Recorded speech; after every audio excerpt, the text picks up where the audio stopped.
Hello, this is another video to explain kernel density estimation, which is a kind of family of the set of classifiers based on distance or nearest neighbor methods. Kernel density estimation, so what is KDE about? KDE is about estimating the density of your variables without assuming anything about the underlying distribution. So suppose that we have this example here with only two labels in two dimensions, x1 and x2, but a lot of different labels, up to 10, I think. This is 1 and 2, this is 1, 9, 3, 8, 6, 4, 10. We have 10 different variables. So what is the density or the distribution of this variable? What is the estimate of the distribution of these variables?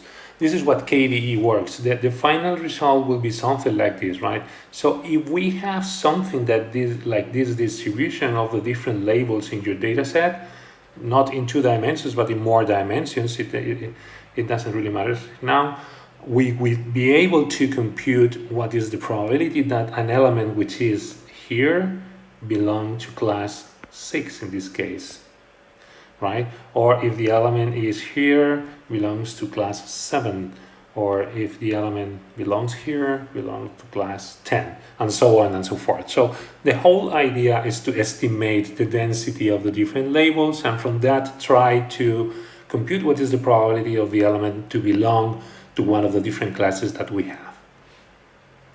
So let's define what is the whole idea, or why are they related to K and N. This expression here is about the computation of the density of a given point in your data set, right? Remember the formula for density in physics, which is mass divided by volume. In our case, the density of the variable x is equal to the probability of x, and it's equal to the number of elements that we can find in a given volume, given that we have n different samples in that data set. So it's a ratio between the number of elements that we can find in a given volume, right? So if that density is computed assuming or fixing the number of elements that I want to find, the total number of examples inside a given volume, what we are doing is playing with K and N, right? We fix K and then we compute the probability or the density of X. But if we fix the volume instead of the number of neighbors, like in K and N, if we determine or prefix what is the value of that volume, then we need to compute how many individuals can I find within that volume, and then we have KDE, right? So that is why KNN and KDE are pretty much related. So let's go for it. KDE are based on an intuitive idea which is called kernels. Kernels is a function, right? It's a function in a given dimensional space. In this case, the number of dimensions is d. And what the kernels does in KDE is to compute the number of elements within a given volume, right?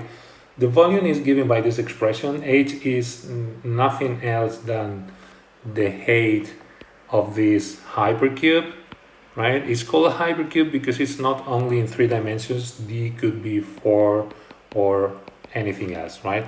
So the volume is given by this expression, and the kernel of a given point x inside that volume is given by this expression, for example. This is a very simple kernel that computes or produces 2 possible outputs, 1 or 0, depending on whether the absolute value of this coordinate in any of the dimensions is less than 1/2, right?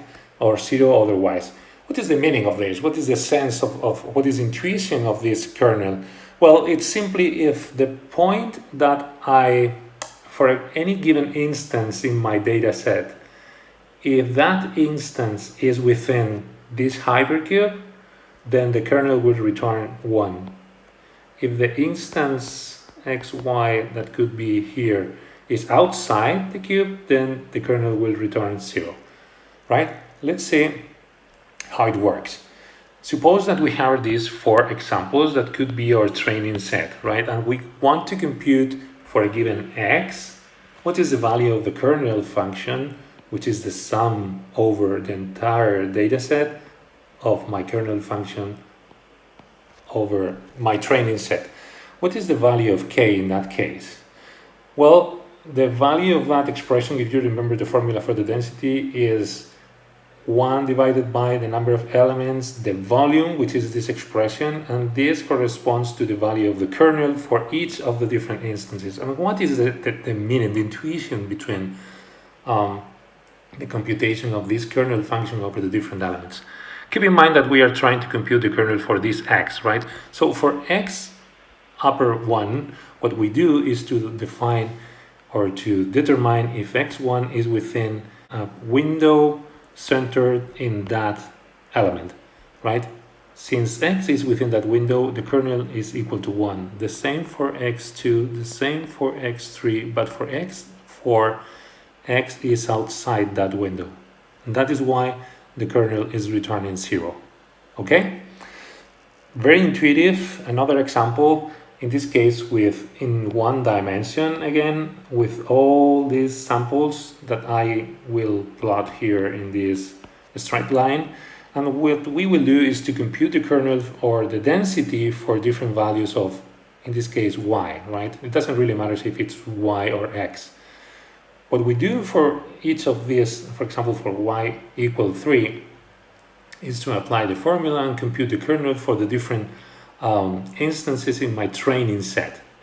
For the elements here, this one and this one, we build a window of h equal 4, which is 2 here and 2 here. This is the window. And remember that the formula says that the value or the absolute value of y is minus this one is less, not less or equal. So in this case, and this case, and this case, y equal 3 produces 0, 0, 0, because all the elements from this onwards are outside a window of width equal 4, right?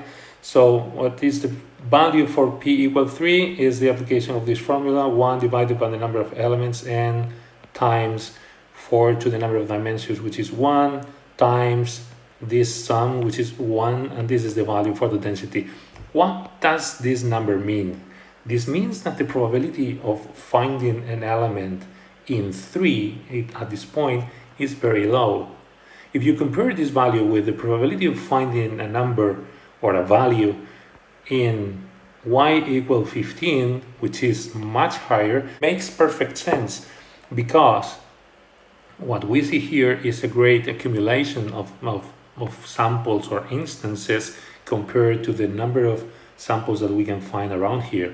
So the probability or the density here is much higher. And this is the whole intuition about kernels and KDE. But parsing window, which is the kernel that we have been using, as you can imagine, present discontinuities and all points are equally weighted. In that case, instead of using the parsing window, what we use is something smoother, and like, for example, the Gaussian distribution. We can apply a different number of kernels, Gaussian, parsing window. This is very similar to the parsing window, but we can make things like this, or even like this, right? So the kernels make your problem or your approximation to the problem as smooth or as easy as you want. What do we compute with the training set? Remember that in KNN we compute the distance matrix, but in KDE what we compute is for our training set, which are these dots here. What we compute is the density estimation for each of those points. And this density estimation is based on this bell shape. What we do is to compute these shapes here, and we convolute, which is we add the areas of the two bell shapes together to produce this other higher density, which is the final result of the density of my training set. This blue curve here is telling us what is the density of samples or instances of elements in my set, right? So the density of elements around this point is much higher than around this point or this other point. And it's very close to zero here or here, right? This is what the computation of KDE is telling to us. And the final question that you might find is, how do I apply this to a classifier, right? I write here a very simple approximation, which is, okay, you get your data set, and what you do is to split the training data by label. Suppose that we have 1 dimension, 2 dimensions, 8 dimensions, it doesn't really matter, but we have two labels, e equals 0 or y equal 1. And what we do is to separate between all the elements that present y equals 0 from the elements that present y equal 1. So this is one data set and this is another data set. For each of those, what we compute is what is the likelihood, okay? Which is, okay, what is the probability for all the elements in my data set? What is the probability of x given that I have this label? So for all the elements in my data set, for all the instances, what is the probability of x sub y given that y is equal to 0 r and y equal to 1?